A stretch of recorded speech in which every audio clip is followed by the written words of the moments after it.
the 19th century, and he could get up and give addresses in front of crowds of 25,000 people before electrification. So that's my goal, is to get up in front of 25,000 people, and I don't need these silly microphones to do that. I've always wanted to try.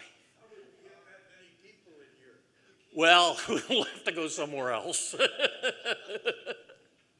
Outdoors by Lake Erie. You have to use the microphone in here, they won't hear you. That's fine. The hearing aids. Yeah, I'm not taking it off. I'm not taking it. That's always somebody insists I have to use these things, so I will. But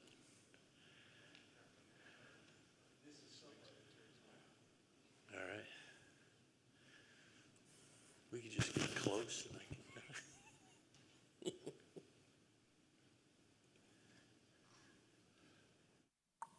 Well, good morning, everyone.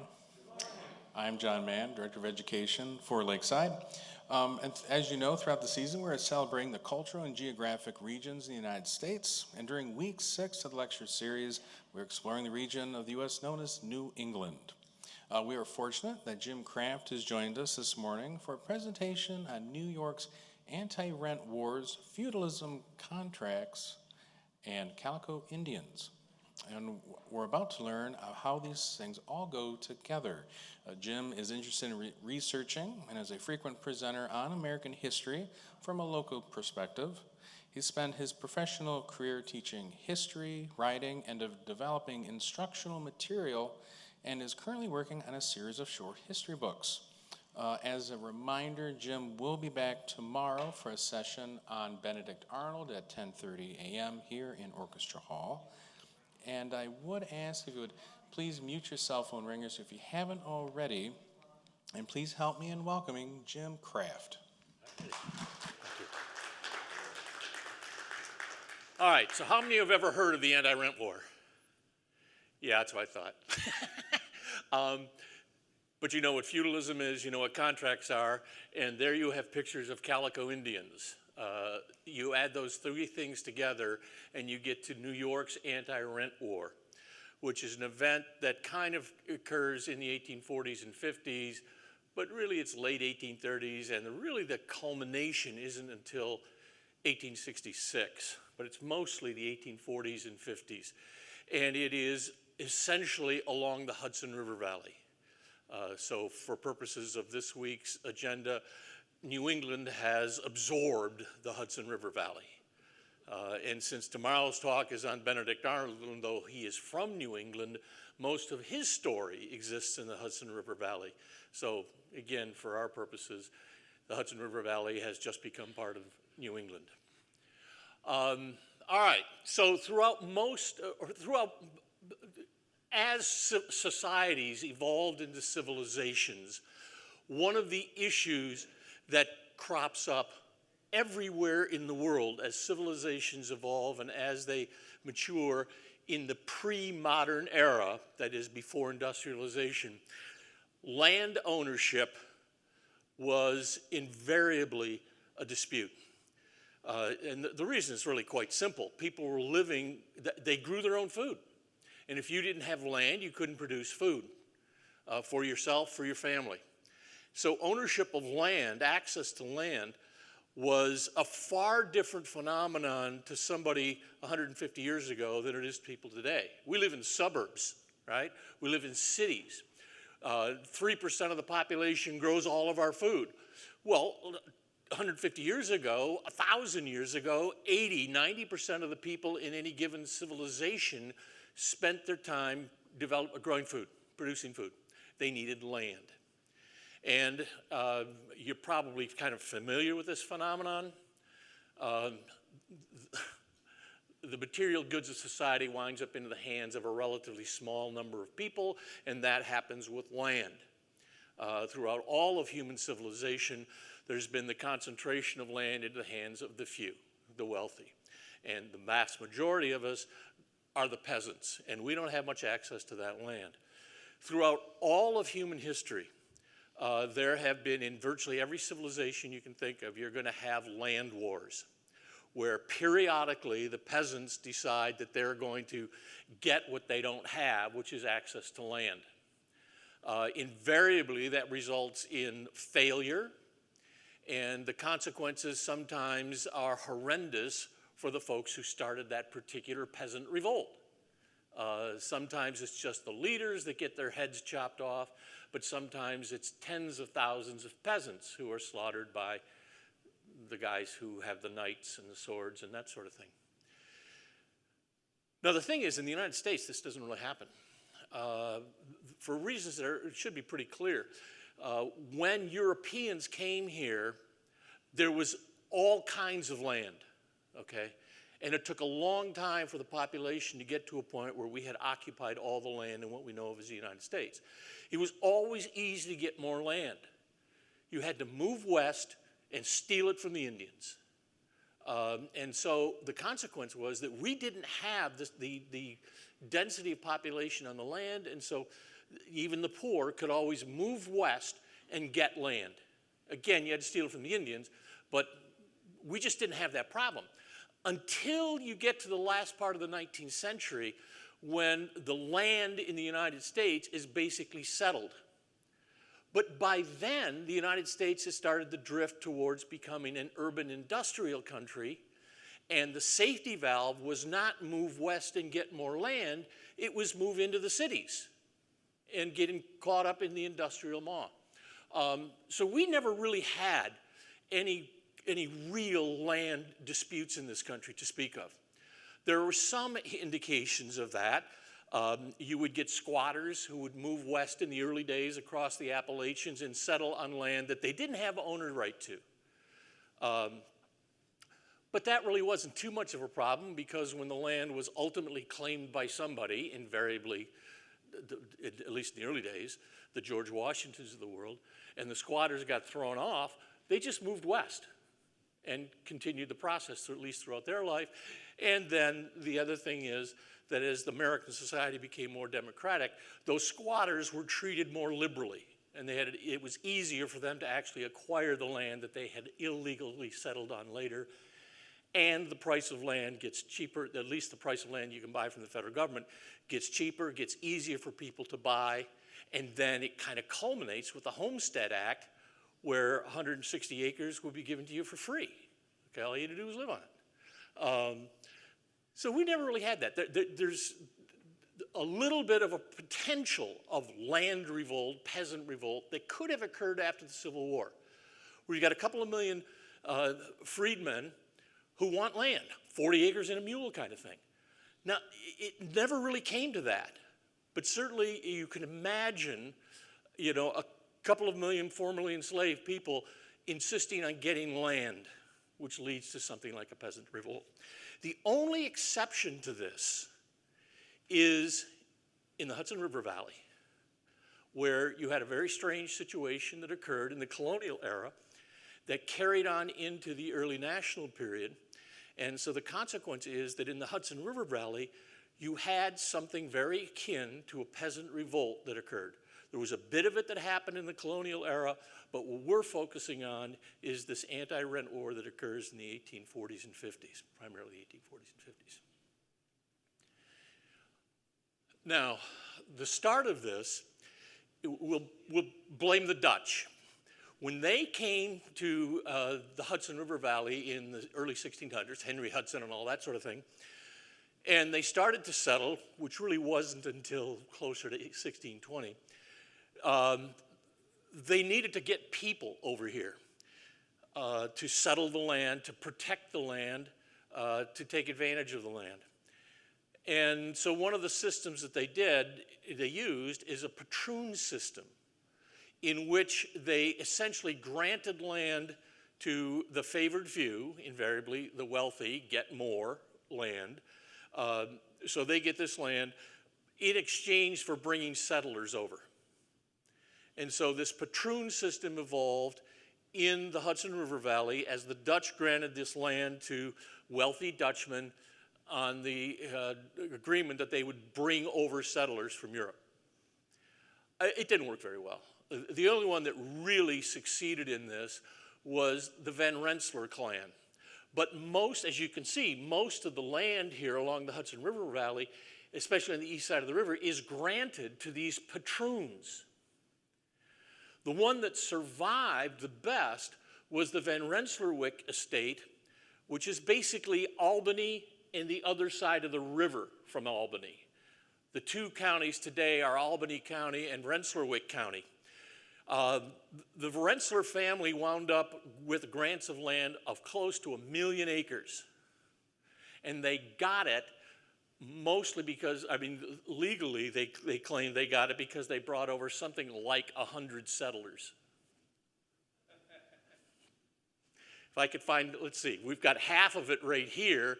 We could go get 1 million acres or 500,000 acres and I'll split it with you if you can be my tenants, right? But that's what happened. Van Rensselaerwyck becomes this huge estate up around Albany. The other estates, the Dutch, the patroons weren't as aggressive, frankly, as the Rensselaers were. Now, the Dutch only last in what we call New York, what they called New Amsterdam, till the 1660s, when the English came in and threw them out. The commander, or at least under his leadership, under his orders, that took over the New Amsterdam from the Dutch was a guy by the name of the Duke of York, who was also the Duke of Albany. Guess what? So we have New York and we have Albany, and they're both named after the same guy, who was eventually James II. He was brother of the then king, Charles II. Charles II and James II were sons of Charles I, who had had his head chopped off by the Puritans in the English Civil War. And then the Duke of York occupies essentially New York, New Amsterdam. Who is immediately to the east of New York? Connecticut, Massachusetts, the New England colonies owned by the Puritans. And the Puritans are the guy that chopped the Duke of York's father's head off. So when the Duke of York comes into this area and he looks at this patroon system, and his neighbors are these nasty Democratic Puritan types, he doesn't want them coming onto his land. He wants to set up a block to keep the New Englanders in New England and keep those nasty Democratic-oriented Puritans where they are. And so one of the things that the Duke of York thinks is a good idea is let's establish, this patroon idea is really good.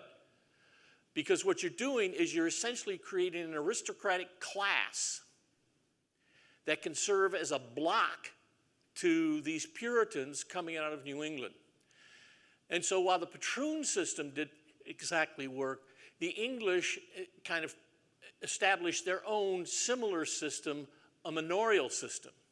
Again, it's the granting of great tracts of land, giving the owner of that land essentially feudal rights to lease the land to tenants and then govern those tenants. Okay? And it's that feudal structure of tenancy that was created by the patroons first and secondly by the manorial system that creates this series of huge estates along the Hudson River and then later up the Mohawk River and over the Catskill Mountains that create this area of eastern New York that was largely owned by a handful of landowners occupied by tenant farmers who didn't own the land, but they had contracts that made it look like they owned the land. The reality is it was theoretically a very feudal relationship between the baron who owned the land and the serfs that worked the land. Now, it wasn't quite that bad, but that's the direction it's moving. The interesting thing is both the patroon system and the manorial systems had been declared illegal in the home countries long before it was brought to America. The patroon system had been abolished in the Netherlands, you know, in the 1300s or thereabouts, and the manorial system had been abolished in England in the 1260s. But they brought those systems here. All right, so that's the land ownership kind of deal. And here you can see all of those black dots are areas, are counties in which this anti-rent war broke out. All of these counties obviously have these large estates. They weren't called patroonships anymore. They were manors or patents, but it was the same deal where you had these large landowners, absentee landowners in most cases, leasing out their lands using these feudal contracts to hold the tenants to the land, or at least keep them from owning full ownership. Essentially, this represents the counties that underwent these anti-rent wars represent 3 million acres of New York, which is about 10% of the land area of New York, was under this tenancy kind of situation in the pre-Civil War part of America. And all of these black dots represent counties where the anti-rent wars blew up. Now,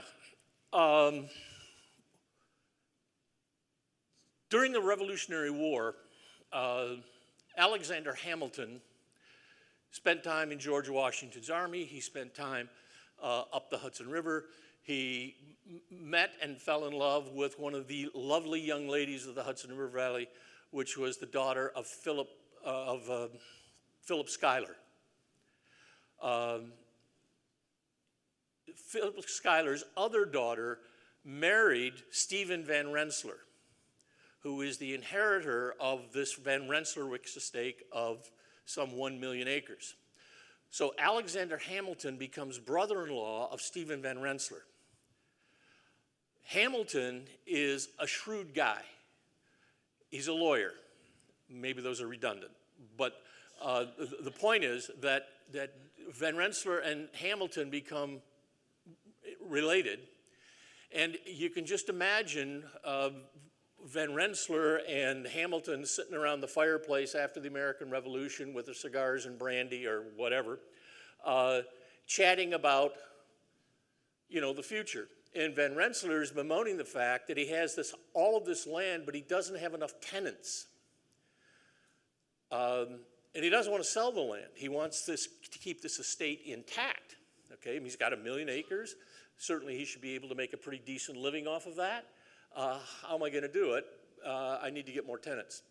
So what Hamilton devises is essentially a contract that incorporates all of these provisions of the old patroonships and this manorial system, and then puts in a provision that, and this is really the trick of Hamilton's, is we'll put this contract together and we will then offer this land to veterans of the American Army, Continental Army, for free for 7 years. And then after that, the contract comes into force. And so what happened is you get these Continental soldiers that, you know, after the war, they didn't get paid during the Revolutionary War by and large. We got the theoretical land grants. They got Continental currency that was worth nothing. And so there are a lot of really impoverished former Continental soldiers that are looking for a place to live, and Van Rensselaer has the answer. Come here, I'll give you a chunk of land for free for 7 years, and then after 7 years, this contract, we haven't quite finished drafting it yet, but this contract will come into force. And then you can sign the contract and become a tenant on my estate. Well, when the 7 years are up, this is the contract. The wording is, the proprietor of the manor of Van Rensselaer doth grant, bargain, sell, remise, and confirm this parcel of land to the formal Corporal Jones. Sounds like Corporal Jones bought the land, right? But he didn't. It really wasn't his land. It's a perpetual lease, what they call a lease and fee. And if there are any land attorneys out there, maybe you understand what this is. I don't. I mean, it's one of the nasty things about dabbling in history. You have to become experts in lots of different things. Law is one of those things, and I've never really accomplished that. So as I got into studying about the anti-rent wars, I kept running into this problem of the lease and fee, and I still don't understand what it is. The bottom line is you're going to have to pay rent forever. You will never own the land so that you can dispose of it in the way you want. This goes to your heirs. And so again, that's this perpetual lease thing. It sounds like you own it, but you really don't. And then you're going to have to provide a certain amount of your crops, 4 plump fowls every year. You'll have to perform a certain amount of labor. You don't have any rights to the timber, the minerals, the water on the land. But if I, as the landlord, Stephen Van Rensselaer, want to build a dam on your property and flood it, I can. If I want to build a road across your land, I can. You can't, but I can. And oh, by the way, you can't cut the timber down and sell it at market, but I can. And then if you decide that this is not a good deal for you and you want to sell your lease, 1/4 of the sale price comes to me. And oh, by the way, you have to pay all the taxes. So this is the deal. And those 3 million acres we're talking about?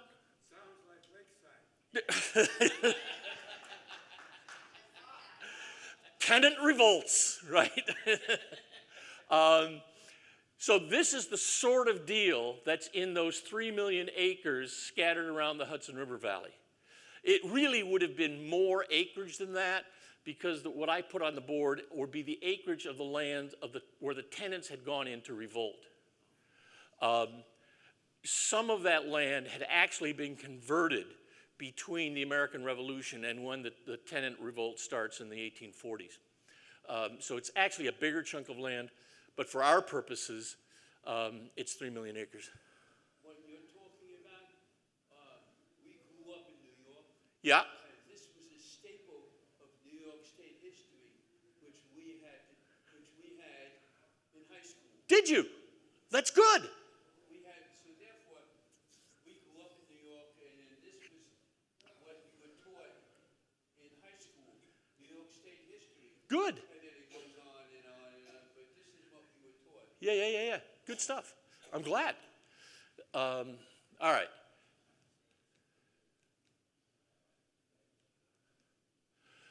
All right, so part of the issue is these contracts that get developed. The contracts actually go back much earlier than Alexander Hamilton. What Hamilton did was bring in this bit of, we're going to give you the lease for free for 7 years to build up the population in Van Rensselaer. Whether that was used in other of these estates, I'm really not sure. The thing is that this all clearly flies in the face of an emerging democracy.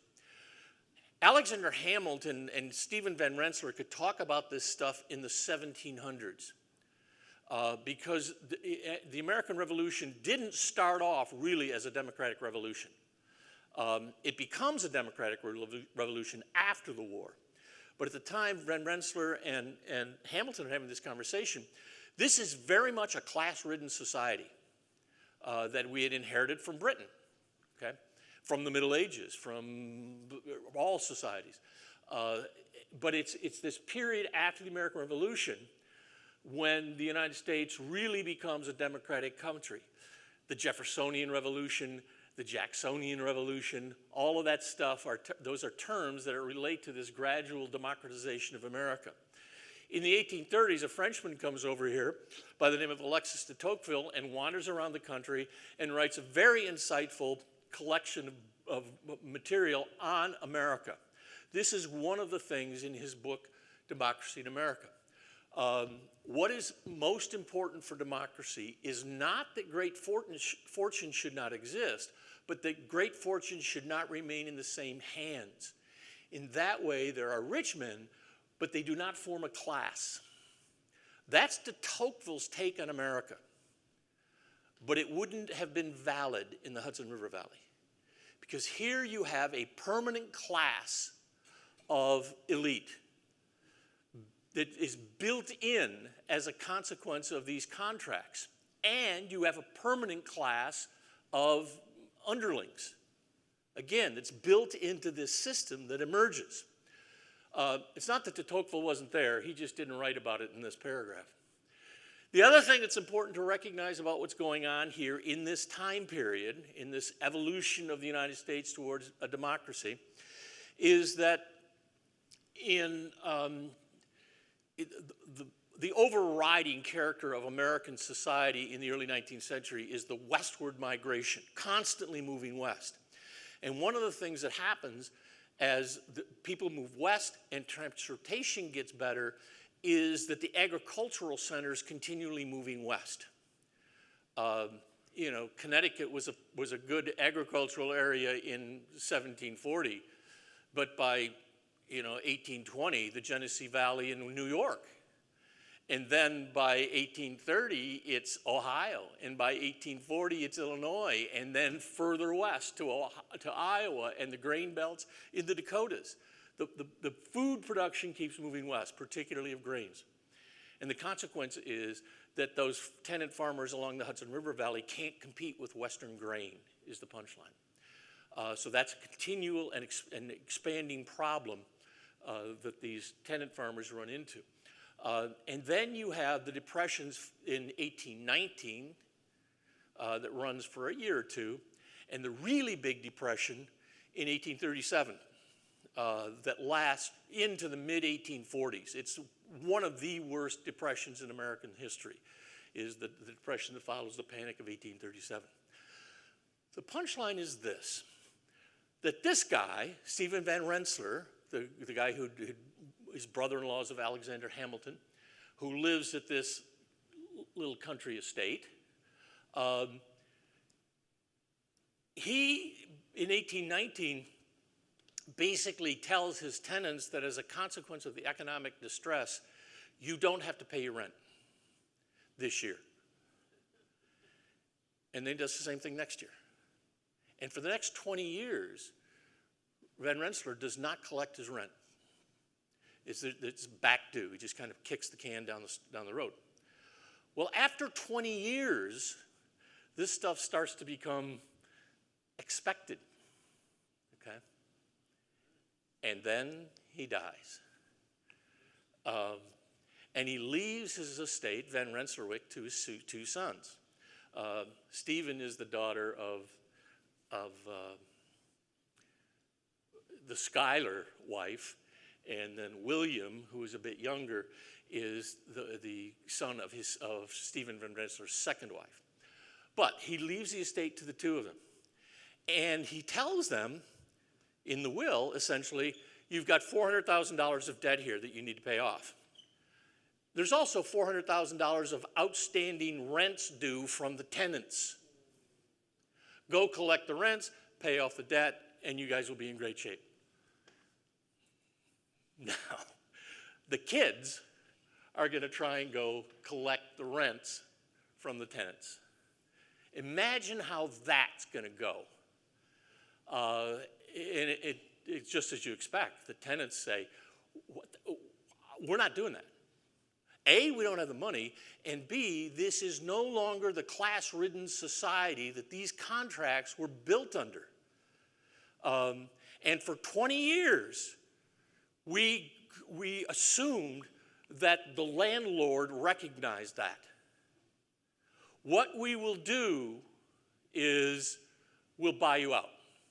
Sell us our land at a reasonable market price. We'll buy the land. You're no longer our tenant. We get full ownership of this land. And they kind of say, this is the price we'll pay.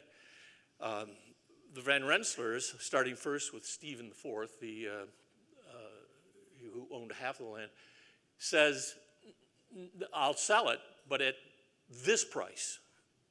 The tenants are willing to pay this price, what they think is a market price. Van Rensselaer thinks that this is my family's estate. I'm not giving it up for a mere market price.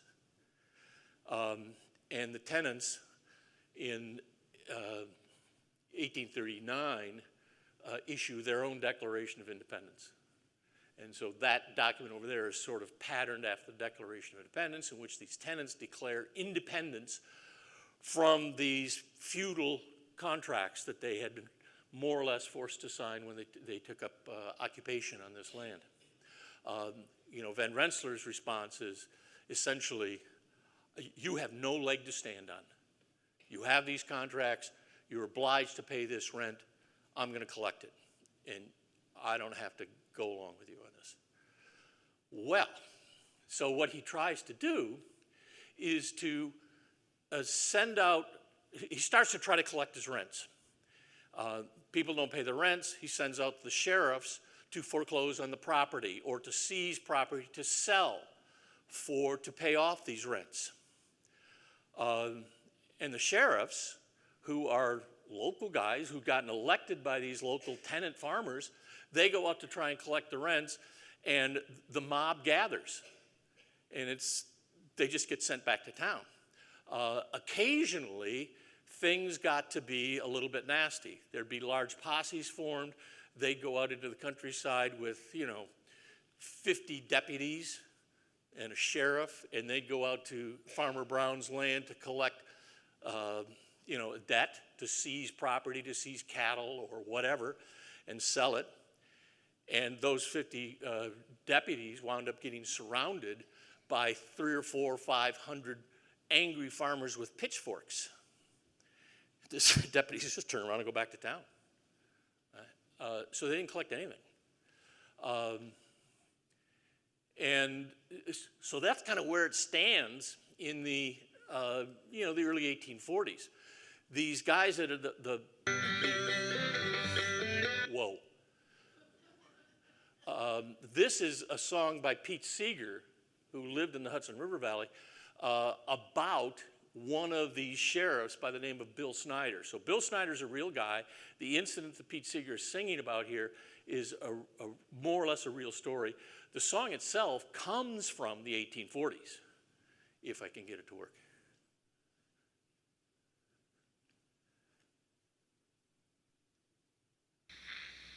There we go.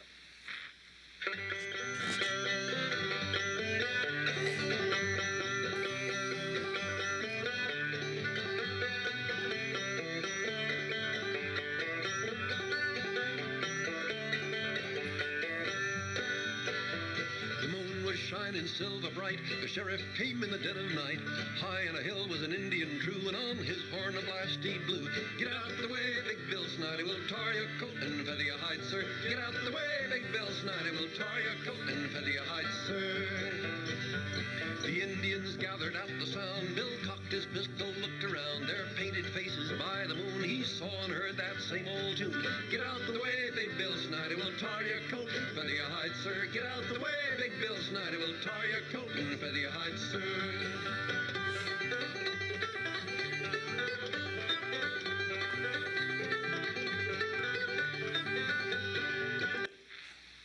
All right, so on we go with that.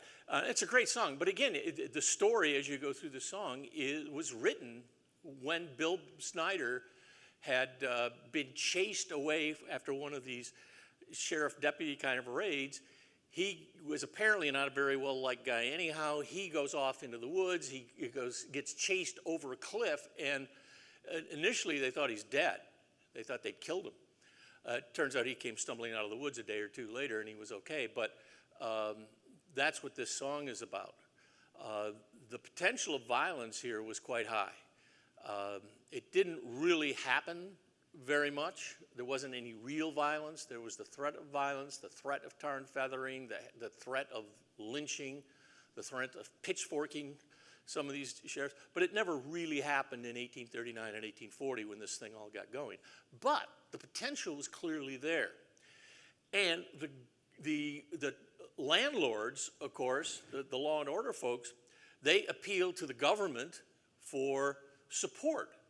Okay, beyond simply sending the sheriff with a posse of deputies. Call out the militia and use the militia to put down this peasant revolt. I mean, the same thing that, I don't know, King John did in England during the peasant revolts. send out the knights with their swords and crush these people. That's the attitude of the landlords. The governor at the time was William Seward. He is a Whig. He eventually becomes a Republican and is, of course, in Lincoln's cabinet. Becomes a very important politician. And he is appealed to send out the militia. Anyway, he takes and looks into this, and he looks at these contracts. I mean, he's a lawyer. He looks at these contracts, and he's like, this stuff is horrible. It doesn't make any sense. This is America in 1840. This isn't in England in 1250. You can't do this kind of stuff. And so that was his reaction, and he tells the tenants, leave it to me. We'll do something about this. And he tells the landlords, look, this is not very good stuff. You can't do this sort of thing. Give me some time, and we'll come up with some kind of solution. And so things calm down for a while. The foreclosure stopped. The Calico Indians, they stop. You know, if the sheriffs don't come out, the Calico Indians don't exist. The problem is this. You can't really figure out how to solve the problem. There is clearly a problem. These leases simply have no place in a democratic society like America. It's completely the antithesis of what the American Revolution was fought over in the minds of Americans as of 1840. And pretty much everybody agrees with that. You have to be a pretty hardcore landlord to not recognize that this is anachronistic.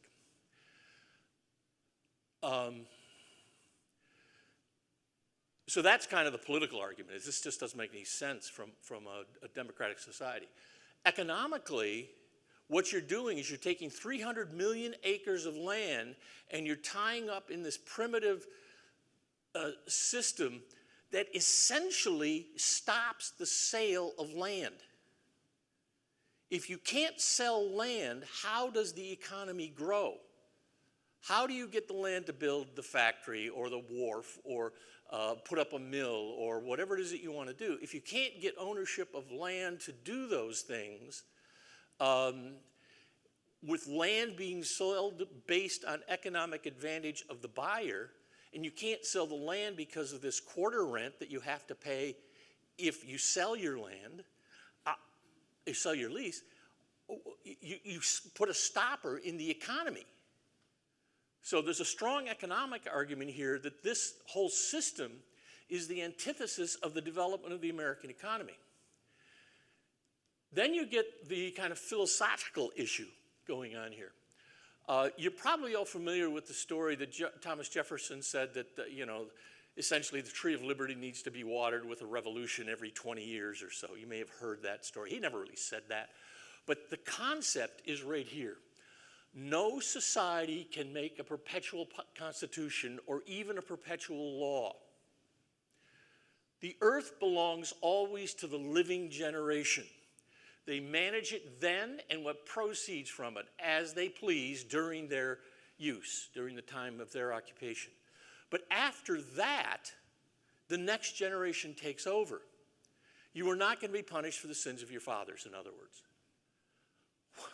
These contracts were perpetual. They passed from one generation to the other. My grandfather signed this contract in 1764. It's 1840. And I'm still held to that same contract? It doesn't make any sense, right? So, the logic was these things didn't make any sense. We've got to get rid of it. The problem was they were contracts. They were contracts. And in the Constitution, and always the supporters of the landlords would come back to the U.S. Constitution. No state shall pass any bill of attainder, ex post facto law, or law impairing the obligation of contracts. So if the state wanted to do something to invalidate those contracts, the lawyer, and you don't have to be a terribly clever lawyer, simply pulls out the Constitution and said, can't do it. Can't do it. The contract says this, right? these farmers signed this contract. Well, they didn't. Their grandfather signed the contract, but the contract's been signed, okay, in perpetuity. Never ends. So this winds up being the core of the problem and why solution to this problem became so difficult. The other thing is that these farmers, or the landlords, were owed a debt, these back rents. Anybody who was in the creditor class, a shopkeeper who loaned money to the locals, a banker who loaned money. The idea of the government coming in and somehow invalidating these debts scared the bejesus out of all creditors. And so even though they weren't landlords, a shopkeeper, a guy who owned a shop and had, the debt of the locals that they owed him, he would support the landlord philosophically, because if the landlord's debt can be wiped out, so too can the debt in my little general store. And of course, the bigger you got, the bankers in New York City, of course, they didn't like the idea of abrogating debt either. So you have this built-in group of people that weren't interested in the land issue, but they were interested in this issue of debt and credit. So you wind up with, in the end, a very difficult problem to deal with. There are probably 7 or 8 clear proposed solutions in this 1839, 40, 41 early period. The first is take the land away from the landowner.